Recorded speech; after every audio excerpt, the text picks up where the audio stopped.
Everybody asking how we doing, say we good. Don't need no one to tell me how to live just like they would. It ain't their business, but they in it, I don't know why. Revolved around my life after a Assalamualaikum warahmatullahi wabarakatuh. Waalaikumsalam warahmatullahi wabarakatuh. Perkenalkan, nama saya Ainun Salsabila dengan NIM 123100095, kelas 1C, Program Studi Pendidikan Guru Madrasah Ibtidaiyah, Fakultas Tarbiyah dan Ilmu Keguruan. Di sini saya akan menjelaskan tentang mata kuliah Ulumul Quran mengenai Fawatihus Suwar, Aqsamul Quran, Ijazul Quran, Amsatul Quran, dan Qasasul Quran. Yang pertama mengenai Fawatihus Suwar. Fawatih al-Suwar adalah pembukaan surat-surat. Makna dari dalam tulisan ini ialah huruf-huruf potong muqatta'ah yang di dalamnya terdapat satu huruf atau beberapa huruf hijaiyah yang terdapat pada permulaan dari sebagian surat-surat Al-Quran. Beberapa surat dalam Al-Quran yang menggunakan Fawatih al-Suwar ini adalah surah-surah Makkiyah, sedangkan pada surah Madaniyah hanya beberapa surah saja. Ada 29 surah yang dimulai dengan Fawatih al-Suwar, 27 surah turun di Mekah dan 2 surah turun di Madinah. Hal ini merupakan satu keistimewaan surah Makkiyah yang secara tidak langsung menuntut intelektual muslim untuk mengetahui dan mempelajari hikmahnya. Namun ada beberapa pendapat dari ulama mengenai Fawatihus Suwar, yaitu dalam kitab Al-Fawatir Al-Sawani fi Asar Al-Fawatih menurut Ibnu Abi Al-Isba adalah suatu pembukaan untuk menyempurnakan dan memperindah bentuk-bentuk penyampaiannya dengan sarana pujian atau melalui huruf-huruf. Menurut Al-Hubbi, merupakan bentuk peringatan kepada Nabi Muhammad SAW. Jibril menyampaikan wahyu dengan pembukaan seperti alif, lam, mim, dan lainnya agar Rasulullah SAW menerima dan memperhatikannya. Sedangkan menurut Sayyid Al-Qutub, Fawatihus Suwar adalah huruf-huruf yang berfungsi sebagai tujuan untuk mengingatkan bahwasanya Al-Quran disusun menggunakan huruf-huruf yang lazim dikenal oleh bangsa Arab. Di sini saya mengambil contoh Fawatihus Suwar dalam bentuk pujian, yaitu Quran Surah Al-An'am ayat 1 yang berbunyi, Alhamdulillahilladzi khalaqas samawati wal arda wa ja'alat dzulumati wan nur. Tsummal ladzina kafaru bi rabbihim ya'dilun. Yang artinya, segala puji bagi Allah yang telah menciptakan langit dan bumi dan menjadikan gelap dan terang. Namun demikian orang-orang kafir masih mempersekutukan Tuhan mereka dengan sesuatu. Sedangkan dalam bentuk huruf al-muqatta'ah itu terdapat pada surah Al-Baqarah ayat 1 yang berbunyi alif lam mim, dan Quran surah Yasin ayat 1 yang berbunyi Yasin. Sedangkan dalam bentuk seruan terdapat pada Quran surah At-Tahrim yang berbunyi Ya ayyuhan nabiyyu lima tuharrimu ma ahallallahu lak tabtaghi mardata azwajik wallahu ghafurur rahim. Yang kedua yaitu Aqsamul Quran. Aqsamul Quran berasal dari kata aqsam yang merupakan bentuk jamak dari qasam. Menurut bahasa artinya sumpah. Banyak ayat Al-Quran yang menggunakan qasam. Maksud penggunaan qasam atau aqsam adalah bentuk memperkuat maksud sesuatu dengan menyebutkan sesuatu yang memiliki posisi yang lebih tinggi dengan menggunakan huruf waw, ba, atau lam. Qasam dengan kalimat yang berfungsi menguatkan berita sumpah didefinisikan dengan pernyataan yang diucapkan secara resmi dengan beraksi kepada Tuhan atau sesuatu yang dianggap suci bahwa apa yang dikaitkan atau dijanjikan itu benar. Sedangkan menurut Mana Al-Qatam, kasam semakna dengan hif dan yamin, yakni sumpah.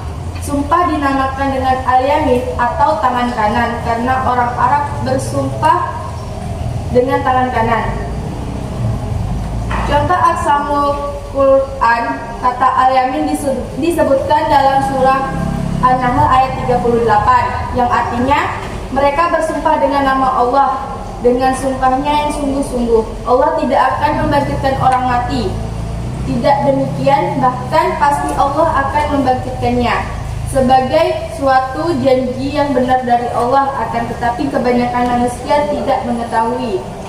Sedangkan contoh penggunaan kata al-hif ditemukan dalam surah At-Taubah ayat 62 yang artinya mereka bersumpah kepada kamu dengan nama Allah untuk mencari keridhaanmu.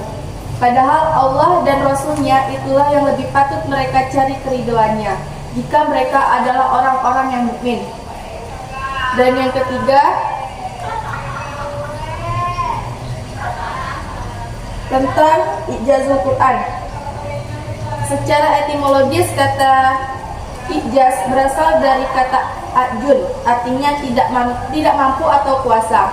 Kata ajun adalah jenis kata yang tidak memiliki muatan aktivitas atau pasif. Kemudian kata ini dikembangkan menjadi kata kerja aktif supaya dengan wajar atau af'ala.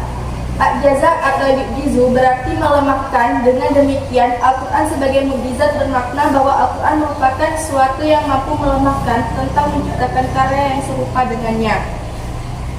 Sebagai contoh, Quran surah Al-Baqarah ayat 179 yang berbunyi, walakum fil qisasi hayatun ya ulil albabi la'allakum tattaqun, yang berarti dan dalam kisah itu adalah ada jaminan kehidupan bagimu wahai orang-orang yang berakal agar kamu bertakwa. Selanjutnya nomor 4 tentang Amsatul Quran.